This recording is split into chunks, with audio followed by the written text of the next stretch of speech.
ಇನ್ನು ಗಾಯಕರಾದಂಥ ಹೇಮಂತ್ ಅವರು ನಮ್ಮ ಜೊತೆಗೆ ಸಂಪರ್ಕಕ್ಕೆ ಸಿಕ್ಕಿದ್ದಾರೆ. ನಮಸ್ಕಾರ ಹೇಮಂತ್ ಸರ್. ಹೇಗೆ ಜಾನಕಿ ಅಮ್ಮ ಅವ್ರ ನಮಸ್ಕಾರ. ನೆನಪು ಮಾಡ್ಕೊಳ್ತೀರಾ? ಆ, ಮೊದಲಿಗೆ ಇದು ಬಹಳ ಶಾಕಿಂಗ್ ನನಗೆ.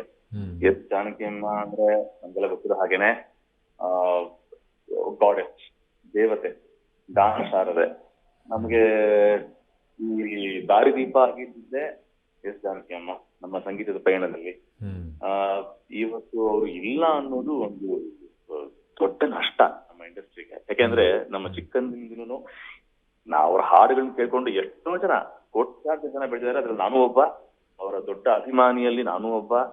ಅಂಡ್ ನಾನೊಬ್ಬ ಕಿರಿಯ ಗಾಯಕನೇ ಇರ್ಬೋದು, ಆದ್ರೆ ಅವರು ನಮ್ಮನ್ನ ಭೇಟಿ ಮಾಡಿದಾಗೆಲ್ಲ ಅನ್ನೋದೇ ಅವರು ಆಪ್ಯಾಯತೆ, ಅವರ ಒಂದು ನಗು, ಆ ಒಂದು ಬರ್ಮಾಡ್ಕೊಳ್ಳುವಂತ ವಿಧಾನ, ಇದು ನೋಡಿದ ತಕ್ಷಣ ಹೇಗಿರ್ತಿತ್ತು ಅಂದ್ರೆ ನಿಜವಾಗ್ಲೂ ದೇವತೆನೆ, ಸರಸ್ವತಿ ದೇವಿನೇ ನಮ್ಮನ್ನ ಕರೆದ ಹಾಗಿರ್ತಾ ಇತ್ತು.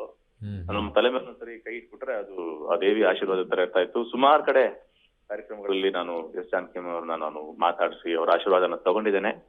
ಅವರ ಹಾಡುಗಳು ಇವತ್ತಿಗೂ ಒಂದೊಂದು ಲೆಜೆಂಡರಿ ಸಿಂಗರ್ ಏನ್ ಮಾಡಿ ಹೋಗಿದ್ದಾರೆ ಅಂದ್ರೆ, ಒಂದೊಂದು ಹಾಡುನು ಒಂದೊಂದು ಲೆಸನ್, ಒಂದೊಂದು ಪಾಠ ಇದ್ದ ಹಾಗೆ ನಮಗೆ.